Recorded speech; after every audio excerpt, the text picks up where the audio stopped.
Hey guys, and welcome to another video. So I have absolutely no idea what to do this week's video on. I feel like I've just bombarded you with UK Cat and spoken quite a lot about UCAS, and I only start school next week, so I was like, I don't really want to talk about that. So then I realised I asked for quite a few questions from you guys. I think it was not last week, the week before, and there were a couple of questions on that video and also on last week's video, so I thought I might as well answer them because they're actually questions I get quite often, whether on my own channel or on the student room, so hope this helps.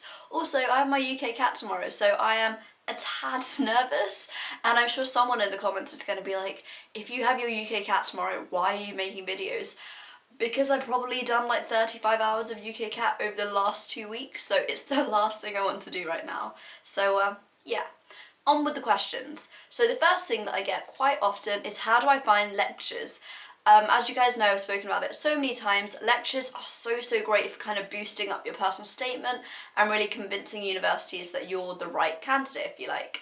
And I have to say, because I live in London, lectures are quite easy to go to be honest, because it's all like lots of universities are in London, lots of like big businesses, all the kind of like different markets, pretty good for that. If you don't live in London, do not worry, because it's not, it's not the end of it, because you do have like online lectures, really great. You can watch lots of seminars and also complete courses online, plenty of things to do online. So if you don't live in London, or if you don't live somewhere where you're like, there aren't any lectures near me, or my parents aren't going to let me go out and come back late, because they do often like finish quite late-ish, so by the time you get home it could be like 10ish on a weekday, not too great. So yeah, do check online. Literally, if you type, I'm sure on YouTube, or even on if you type in like lectures online and whichever area or subject you're looking for, I am sure there are going to be loads.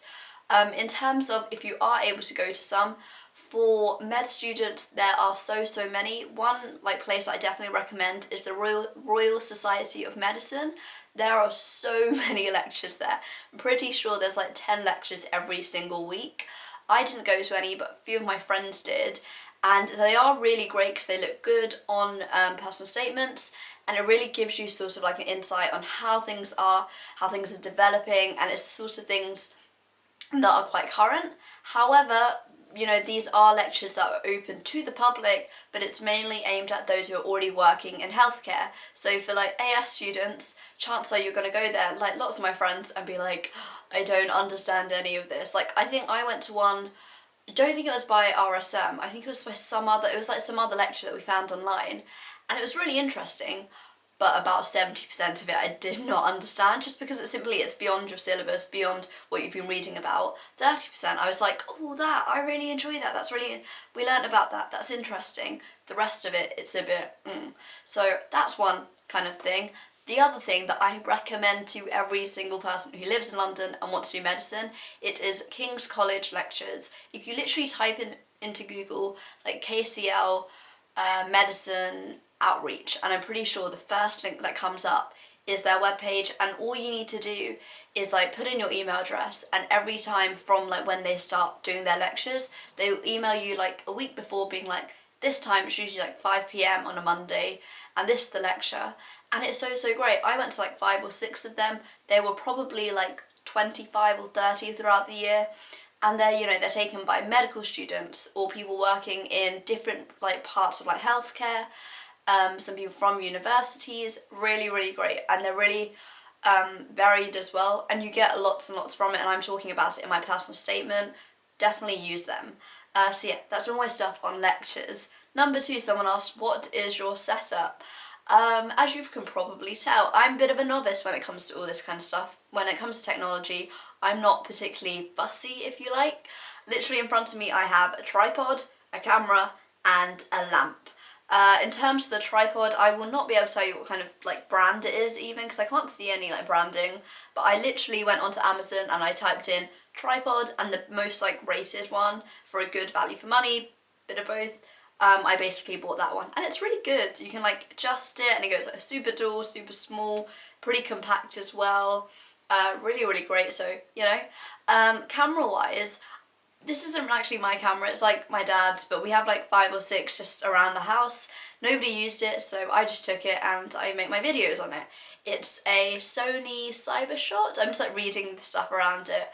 Optical zoom 16 times, 24mm wide angle lens. I'm not sure if any of this is helpful, but yeah, it's small, maybe this big, bit bigger, like that much maybe, and it's black, and it's really great, and it's really easy, like portable. I can just slip it into my bag, super fab, really good. And then my lamp is by Photocell, and it's like, once again, best rated on Amazon, so I'd support it.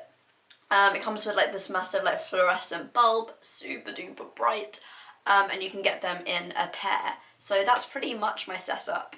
Third question, subjects for medicine. Once again, I get asked this quite a bit. I remember being in year 10, year 11 thinking, medicine, right, that's all about people and the body. Surely biology is compulsory because, you know, anatomy and such. Surprisingly not. Actually, chemistry is the one that is compulsory. Pretty much all universities will say chemistry plus another science. Now, my friends and I have a theory that they want you to choose chemistry because it's like, which subject, like, can medical students choose the hardest subject and get a good grade? That's what we think. They just want to test us because chemistry A-level is so difficult. So yeah, chemistry is definitely a compulsory subject. Then it says another science. And the way that I see it is like you have physics or you have biology. I mean, maths, some people associate with science, but I don't. So physics or biology, which is going to be more helpful in medicine? And also physics is a very tricky A-level. So naturally, most people go with biology. So you have bio and chem, and then you usually have another one. And lots of people are like, maths, because maths and sciences naturally go together. Maths looks good, universities like maths. I chose it, lots and lots of people in my year also did. I'm sure if you go to a grammar school or somewhere where lots of people are incredibly academic or want to go into the sciences or medicine in particular, you will hear the combination maths, bio, chem a lot. Does that mean you have to take maths? No. I think, I'm not quite sure how it is with medicine, but I have a cousin who went into dentistry and she took maths, bio, chem and geography first year of A-levels, and then after AS for A2 she dropped maths and took bio, chem, geography, and she got 3 A's at the end, and she's just went off to Cardiff to study dentistry, which is super duper good. So I'm pretty sure I'm not quite sure how specific it is for medicine, but I think humanities are really great. History, geography, especially geography, like human side, you can really link that with healthcare, like global development, all of that I can really see good links. What I would recommend you do is probably call up universities, definitely do this, admissions officers, and be like, hi, is it possible if I take these 3 subjects, 4 or 3 or 4, whatever, for A-level, will that put me at a disadvantage, or is that going to be okay? And universities have to be 100% honest. They will be like, yes or no, you know, you're going to be fine with it, or perhaps not. Just honestly, just call up and just say it, and you get a pretty good kind of reading whether it's good or not. But from my own experience of seeing others, I think humanities are the way to go. Essay-based subjects, perhaps not so much. I know some of my friends say RS because you can push the ethics side, which links with med, but I think just call up a university and see what they say. And my final question is choosing universities. I think especially for medicine, I feel like this is a very med-related talk, that's how it is. I think for medicine in particular, I feel like other courses, you are very much choosing universities based on how they are. I know my sister, when she went for civil engineering, she goes and looks at what's in the course, what kind of modules are they looking at, how good is this university, looking at their accommodation, and you know, generally like consulting league tables. Whereas I find for like medicine it's the opposite. Any university is good. Obviously Russell Group is nice, top 15 also nice, but give me a place in any university kind of thing. And so with university, and you've probably heard this a lot, for med is very much by applying by your strengths, and this is all about kind of your GCSE results. How do you do in them? Your AS predictions, pretty much want to be looking at 3 A's and above, but you know, your UK CAT score, how high, how low, what kind of person are you, your personal statement, how much volunteering have you done, any extra research and things you've done. All these kinds of things, and probably a little bit more, is going to be really telling you this university, you should apply to it, this one, avoid it, kind of thing. And I have to say, and I recommend this website to every single person. I put it in group chats with my friends, tweeted it to people who've asked me for advice, and literally it is the Student Room's own website, which is called Medicine Applying to Your Strengths.